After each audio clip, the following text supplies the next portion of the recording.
오늘 우리에게 주시는 하나님의 말씀은 구약성경 신명기 8장 1절에서부터 4절까지 말씀이 되겠습니다.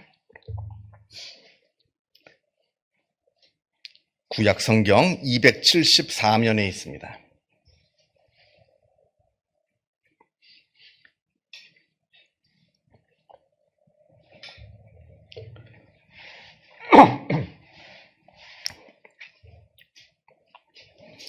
신명기 8장 1절에서부터 4절까지 말씀을 봉독합니다. 이 계시의 말씀을 봉독할 때에 살아계신 하나님의 음성을 다 함께 들으실 수 있기를 바랍니다. 내가 오늘 명하는 모든 명령을 너희는 지켜 행하라. 그리하면 너희가 살고 번성하고 여호와께서 너희 조상들에게 맹세하신 땅에 들어가서 그것을 차지하리라. 내 하나님 여호와께서 이 40년 동안에 내게 광야길을 걷게 하신 것을 기억하라. 이는 너를 낮추시며 너를 시험하사 내 마음이 어떠한지 그 명령을 지키는지 지키지 않는지 알려 하심이라. 너를 낮추시며 너를 줄이게 하시며 또 너로 알지 못하며 내 조상들도 알지 못하던 만나를 내게 먹이신 것은 사람이 떡으로만 사는 것이 아니요 여호와의 입에서 나오는 모든 말씀으로 사는 줄을 내가 알게 하려 하심이라. 이 40년 동안에 내 의복이 헤어지지 아니하고 내 발이 부르트지 아니하였느니라. 아멘. 러시아의 대문호 톨스토이가 쓴 단편소설 중에 사람은 무엇으로 사는가라는 작품이 있습니다. 하루 벌어서 하루 먹고 살기도 힘든 너무나 가난한 구두수선공 시몬이라는 사람이 어느 추운 겨울철 교회를 지나가다가 교회 담벼락 옆에서 아무런 옷도 걸치지 못하고 완전히 벌거벗은 채로 추위에 떨고 있는 어느 한 남자를 발견하게 됩니다. 그래서 급히 그 사람을 자기의 집으로 데리고 갑니다. 그 추위에 떨고 있던 사람은 바로 하나님을 모시던 미카엘 천사였습니다. 하나님께서 명령하셨는데 그 명령을 순종하지 않아서, 하나님의 명령에 순종하지 않아서 그 벌로 천국에서 내쫓겨 이곳 땅으로 추방된 겁니다. 그리고는 하나님께서 이 미카엘 천사에게 3가지 숙제를 내어주십니다. 이 숙제 3가지 문제를 다 풀면 너는 다시 천국으로 올라오게 될 것이다. 그 3가지 숙제란, 먼저 사람에게는 무엇이 있는가? 그리고 둘째는 그와는 반대로 사람에게는 무엇이 없는가? 그리고 마지막 3번째, 사람은 무엇으로 사는가? 이 3가지 문제를 이 미카엘 천사에게 내어주시면서 네가 이 문제를 다 풀면 너는 다시 천국으로 올라오게 될 것이다. 이렇게 말씀하신 겁니다. 그래서 이 땅에 내려서 덜덜 떨고 있는데 아무 옷도 걸치지 못하고 이 구두순손공이 이 추위에 떨고 있는 미카엘 천사를 자기 집으로 데리고 와서는 그 집에 마지막으로 남아있는 빵 한 덩어리를 그 미카엘 천사에게 내어줍니다. 그 미카엘 천사가 그 빵을 먹으면 이 집은 양식이 없어요. 다른 식구들은 오늘 하루 쫄쫄 굶어야 됩니다. 그런데도 불구하고 자기보다 더 불쌍한 저 벌거벗은 남자, 추위에 떨고 있는 남자를 위해서 아낌없이 빵을 내어주는 그 시몬의 모습을 바라보면서 이 미카엘 천사는 그 첫 번째 문제를 풀게 됩니다. 사람에게는 무엇이 있는가? 바로 사람에게는 사랑이 있다. 그런 다음에 수일이 지나서 이 미카엘 천사가 이 구두수선공 시몬 밑에서 구두 수선하는 기술을 배웁니다. 그러던 어느 날 아주 거만한 큰 부자가 이 시몬에게 와서는 내가 오랫동안 튼튼하게 신을 수 있는 아주 좋은 장화를 좀 만들어 달라 이렇게 요구를 하면서 집으로 돌아가는 중에 그 마차에서 내리다가 이 사람이 갑자기 즉사하고 맙니다. 갑자기 죽었어요. 자, 이 부자는 자기가 오랫동안 신을 수 있는 장화를 만들려고 했습니다만 정작 그 장화가 필요 없게 되었습니다. 왜냐하면 자기는 장화도 신지 못하고 죽어버렸으니까요. 이 부자에게 필요했던 것은 튼튼한 장화가 아니라 관 속에 들어가서 신게 되는 실내화가 필요했던 겁니다. 이것을 미카엘 천사가 바라보고는 2번째 문제를 풀게 됩니다. 사람에게는 무엇이 없는가? 바로 사람은 자기에게 정말로 필요한 것이 무엇인지를 아는 그 능력이 없다. 자, 마지막으로 어느 쌍둥이 자매가 있는데 부모가 일찍 죽어서 고아가 됐습니다. 그 어린 쌍둥이, 고아가 된 어린 쌍둥이 자매를 마치 자기 친딸처럼 입양을 해서 키운 어느 한 여인을 만나게 됩니다. 그런데 그 쌍둥이 자매는 이 미카엘 천사가 이미 알고 있는 사람들이에요. 예전에 하나님께서 너는 내려가서 저 쌍둥이 자매의 어머니를 천국으로 데리고 오라 하는 명령을 받았는데, 그 어머니를 데리고 오면 이 어린 쌍둥이 자매는 살 수가 없잖아요, 이 세상에서. 그래서 이 미카엘 천사가 하나님의 명령에 불순종합니다. 따르지 않습니다. 그 벌로 천국에서 내쫓겨온 거예요. 그리고 하나님께서 그 세 문제를 맞추면 너는 다시 올라오게 될 것이다 라고 말씀을 하셨는데, 보니까 당장 내가 이 부모를 데려가면, 어머니를 데려가면 당장 이 땅에서 굶어 죽을 것 같은 그 어린 쌍둥이 자매가 자기와는 아무 상관없는 어느 한 여인에게 입양이 되어서 친부모처럼 사랑을 받으면서 아주 건강하게, 성숙하게, 아주 잘 성장하고 있는 모습을 보게 된 겁니다. 그렇게 부모가 없으면 도무지 살 수 없는 그 어린 쌍둥이 자매가 다른 사람의 사랑을 받으면서 훌륭하게 자라난 그 모습을 바라보면서 이 천사가 세 번째 문제를 풀게 됩니다. 사람은 무엇으로 사는가? 사람은 사랑으로 산다.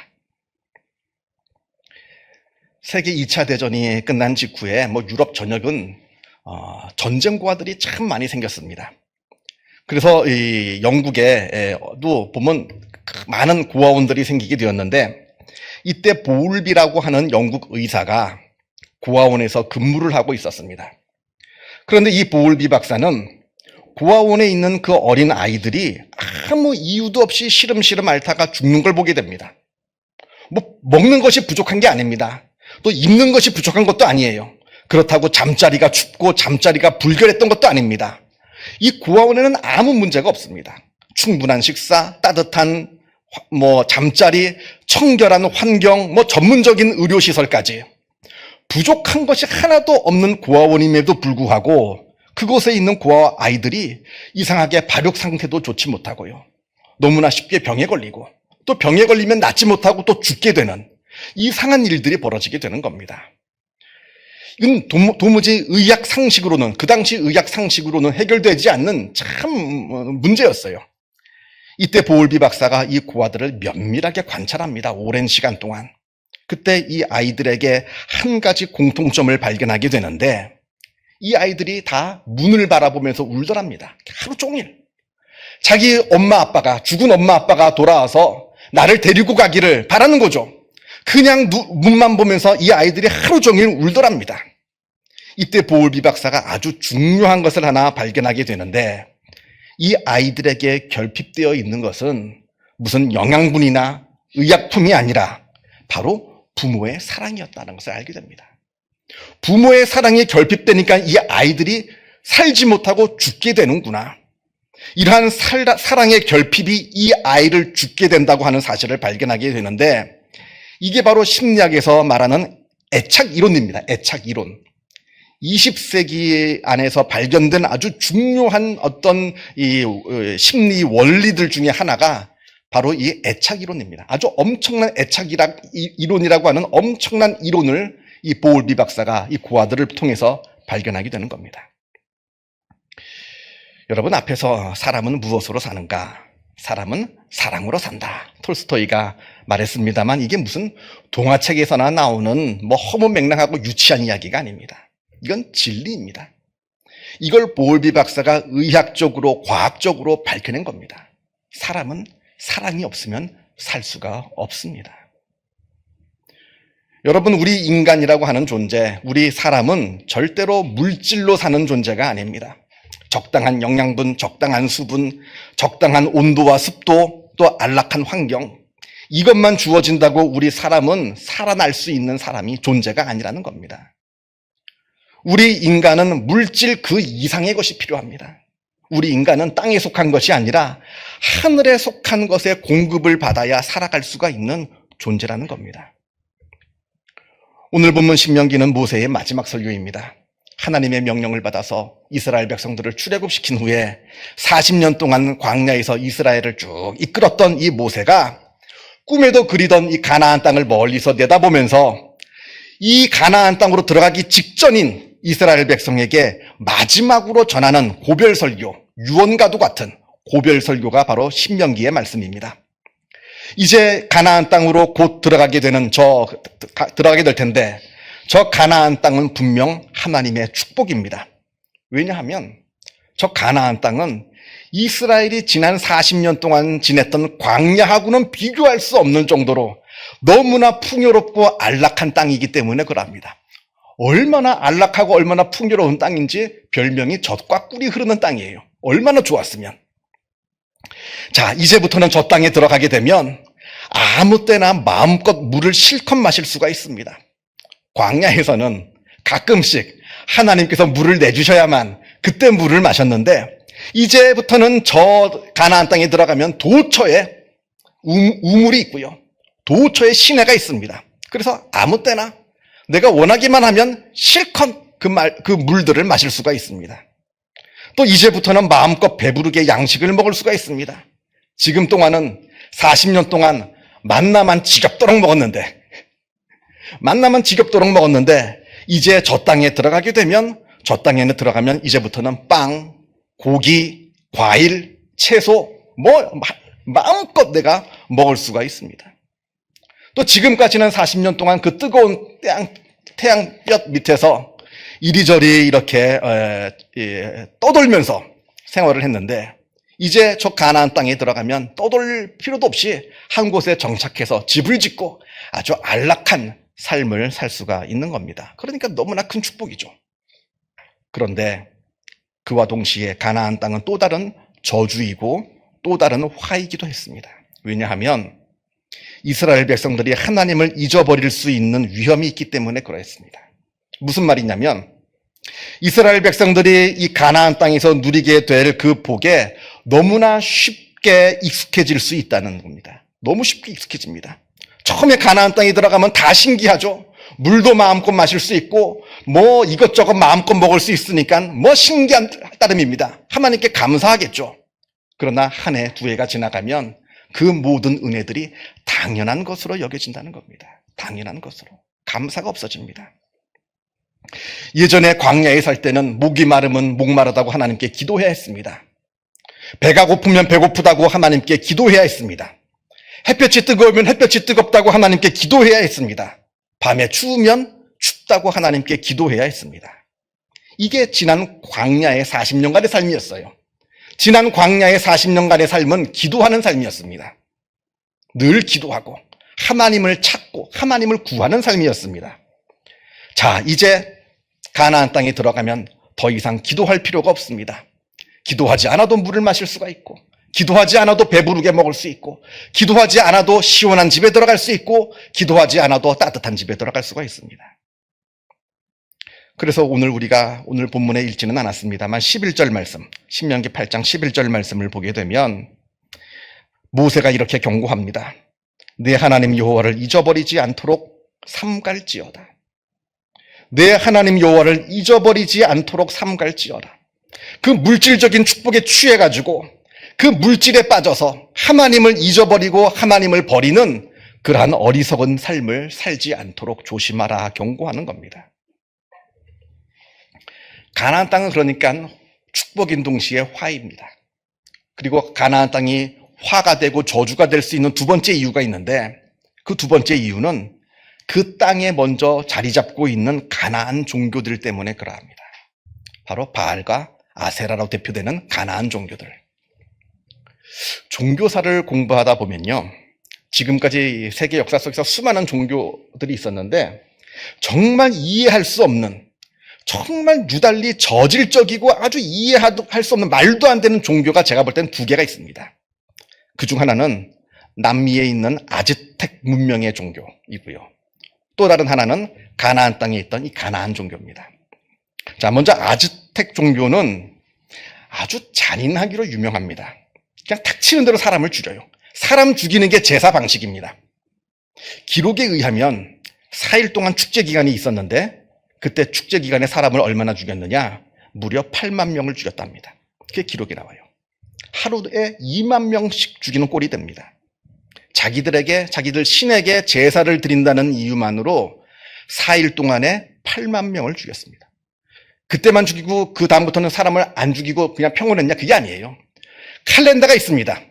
일정이 있어요. 월별로 이번 달은 어린아이를 죽이는 달, 이번 달은 노예를 죽이는 달, 그 다음 달은 포로를 죽이는 달. 이게 달별로 죽이는 일정이 딱 짜여져 있는 종교입니다. 말도 안 되는 거죠. 그래서 사람들 죽이다가 죽일 사람이 없어요. 그러면 전쟁을 일으킵니다. 사람 잡아오려고. 죽일 사람 잡아오려고. 그게 바로 아즈텍 종교예요. 대단한 대단한 과거의 그 미신가도 같은 말도 안 되는 종교를 대단한 것처럼 이야기하는 어리석은 사람들이 있습니다. 그리고 또 다른 말도 안 되는 저질스러운 종교는 바로 가나안 땅에 자리 잡고 있었던 바알과 아세라 종교입니다. 바알과 아세라는 농사의 신들입니다. 바알은 남편이고 하늘신이고 아세라는 아내이고 땅신입니다. 이 둘이 농사를 주관해줘요. 그래서 농사를 주관해서 농사를 잘 되게 해준다 하는 그 신입니다. 농사건 목축이건 간에 다산이 중요하죠. 그리고 다산은 모두 다 성을 전제로 합니다. 동물이건 식물이건 간에 성이 있어야 다산이 생겨요. 식물도 교배가 돼야지 열매가 맺으니까요. 그래서 이 바알 종교는 성행위가 제사 방식입니다. 바알과 아세라 앞에서 성행위를 아주 난잡하게 하면 할수록 바알과 아세라가 기분이 좋아져서 농사를 잘 되게 해준다. 이게 바로 바알 종교의 교리입니다. 그래서 성전에서, 심지어는 길거리에서, 광장에서 대놓고 난잡한 짓을 벌이고 그걸 또 국가에서 장려하고 격려하는 것. 이게 바로 그 당시에 바알 종교의 민낯입니다. 그게 바알 종교였어요. 다시 말씀을 드립니다만 이 바알 종교는 농사의 신입니다. 농사 잘 되게 해주는 신. 다시 말하면 오늘날로 바꿔 이야기하면 돈 잘 벌게 해주는 신. 이때는 돈 버는 게 농사였으니까요. 돈 잘 벌게 해주는 신이 바로 이 바알과 아세라 신이라는 거예요. 돈 잘 벌게 해준다니까 부끄러운 줄도 모르고 아무 데서나 그 난잡한 짓을 벌이고 있는 겁니다. 이게 그 당시 가나안 땅의 모습입니다. 그리로 지금 들어가야 되는 겁니다. 이스라엘 백성이. 한 10년 됐나요? 제가 한 10년쯤에 봤던 기사라고 기억이 되는데요. 전국의 초, 중, 고교생들 2만 1,000명을 대상으로 해서 설문조사를 했습니다. 만약에 당신에게 10억 원이 주어진다면, 당신이 10억 원을 벌 수 있다면, 10억 원이라고 하는 돈을 벌 수 있다면 당신은 1년 동안 감옥에 들어갈 수 있습니까? 라고 하는 질문이에요. 이 질문에 고등학생은 47%, 중학생은 33%, 초등학생은 16%가 그렇다. 나는 10억 원을 벌 수 있다면 나는 1년 동안 감옥에 들어가도 좋다. 이렇게 대답했답니다. 더 큰 문제는 이 기사를 읽은 어른들의 반응입니다. 당연하다는 거죠. 나 같아도 들어가겠다는 거예요. 나 같아도 10억 원 준다는데 1년 감옥이 되수겠느냐. 이랬다는 겁니다. 어른들조차. 여러분, 우리는 지금 돈이면 뭐든지 할 수 있는 아주 무서운 세상을 살아가고 있습니다. 하나님이 신이 아니라 돈을 신으로 삼고 있는 현대판 바알과 아세라의 시대를 우리는 살고 있다는 겁니다. 이렇게 저런 바알과 아세라가 지배하는 저 땅, 저 물질주의가 만연한 저 가나안 땅을 바라보면서 오늘 본문의 모세는 이렇게 우리에게 말씀합니다. 사람은 떡으로만 사는 것이 아니요 여호와의 입에서 나오는 모든 말씀으로 사는 줄을 너희가 알게 하려 하심이라. 사람이 떡으로만 사는 것이 아니라 합니다. 물론 떡은 중요하죠. 떡이 없으면 살 수는 없습니다. 돈 벌어야죠. 성공해야죠. 출세해야 됩니다. 그러나 이것이 우리의 필요 조건이긴 할지 몰라도 충분 조건은 아니라는 겁니다. 떡이 없으면 죽지만 떡만 먹는다고 사람이 살 수 있는 게 아니라는 겁니다. 물질이 중요하죠. 그러나 물질만 있다고 우리 인간이 살 수 있는 게 아니라는 겁니다. 왜냐하면 우리 인간은 단순한 생명체가 아니기 때문에 그럽니다. 동물과도 같은, 동물처럼 먹고 마시기만 하면 살아갈 수 있는 그런 단순한 생명체가 아니라 우리 인간은 철학적으로 이야기하면 실존이라고 부르고요. 신앙적으로 이야기하면 영적인 존재라 부릅니다. 우리는 더 높은 의미와 가치를 추구해야 살아갈 수 있는 존재라는 겁니다. 물론 돈을 벌어야죠. 출세도 하고 성공도 해야 합니다만 그 자체가 중요한 것이 아니라는 거예요. 가끔 보다 보면 돈 벌기 위해서 살아가는 사람들이 있습니다. 근데 그 사람들 행복하냐? 행복하지 않습니다. 왜냐하면 돈은 가치가 없습니다. 돈은 의미가 없어요. 의미와 가치는 따로 있어요. 그 가치와 의미를 이루기 위해서 돈이 필요할지는 몰라도 돈 자체가 그러한 의미와 가치를 가지고 있지는 않는다는 겁니다. 그래서 세상에서 제일 불쌍한 사람이 돈 벌기 위해서 사는 사람입니다. 절대 행복하지 않습니다. 돈을 벌면 잠깐은 기쁘죠. 오래가지 못합니다. 허무함을 느끼고 권태함을 느낍니다. 결국에 그 삶이 행복해지지 않습니다. 행복한 사람은 무엇이냐? 의미를 찾고 가치를 찾아요. 근데 그 의미와 가치를 찾아서 그를 향해 나아가는데 돈이 그 결과로 들어와요. 행복한 사람이죠. 엄청 행복하죠. 정말 내가 의미 있는 일, 가치 있는 일을 하는데 돈도 같이 들어와요. 행복한 사람입니다. 중요한 것은 돈이 아니라 의미와 가치가 중요하다, 이 말씀을 드리는 겁니다. 우리 인생의 참된 의미와 가치 어디에서 우리가 찾을 수 있는가? 바로 하나님 안에서 찾을 수 있다 말씀합니다. 오늘 성경 여호와의 입에서 나오는 모든 말씀으로 우리가 산다 합니다만, 여호와 입에서 나오는 말씀이라고 하는 것은 단순히 성경 말씀만을 의미하는 건 아닙니다. 물론 성경 말씀도 포함됩니다만 성경 말씀뿐만 아니라 하나님 자체를 말합니다. 우리는 하나님 없으면 살 수 없는 존재라는 거예요. 하나님 안에서 우리의 인생의 의미를 발견하고 나라고 하는 존재의 가치를 발견하고 인생의 목적을 발견하고 인생의 행복을 발견할 수 있다는 겁니다. 하나님 안에서 그렇다는 겁니다. 이게 바로 우리가 하고 있는 신앙생활입니다. 놀라운 은혜입니다. 많은 사람들은 이 이야기를 들으면 비웃을 겁니다만, 그러나 이것이 진리입니다. 이것이 숨겨져 있는 바로 진리라고 하는 겁니다. 이 진리를 깨달아 알으셔서 늘 하나님 안에서 행복을 누리시며 하나님 안에서 하나님께서 주시는 복을 누리시는 주님의 귀한 백성들이 되기를 바랍니다. 기도하겠습니다. 사랑과 은혜가 충만하신 하나님 아버지, 하나님께서 우리를 하나님의 자녀 삼아 주심에 감사를 드립니다. 하나님을 믿을 수도 없을 뿐만 아니라 하나님을 알 수도 없는 우리 죄인된 우리를 하나님께서 무슨 이유에서인지 몰라도 먼저 사랑하여 주시어서 하나님을 알게 하여 주시고 하나님을 믿게 하여 주심에 주님의 은혜에 감사를 드립니다. 하나님 안에서 누리는 그 놀라운 하나님의 귀하고 복된 은혜, 우리가 잃어버리지 않게 하여 주옵소서. 세상을 바라보며 세상 속에 우리의 온 정신을 빼앗겨 하나님을 잊어버린 채 살아가는 어리석은 자의 삶을 살지 않게 하여 주시고, 우리가 비록 세상 속에서 살아갑니다만 그러나 분명 하나님을 바라보며 하나님을 구하며 살아가는 진정한 지혜로운 자의 삶을 살아가게 하여 주옵소서. 그리하여 인간이 사람은 떡으로 사는 것이 아니라 하나님으로 살아간다는 그 놀라운 오늘 말씀의 진리가 우리 삶 가운데 이루어지는 복된 은혜가 있게 하여 주옵소서. 감사드리오며 이 모든 말씀 우리 주 예수 그리스도 이름으로 기도하옵나이다. 아멘.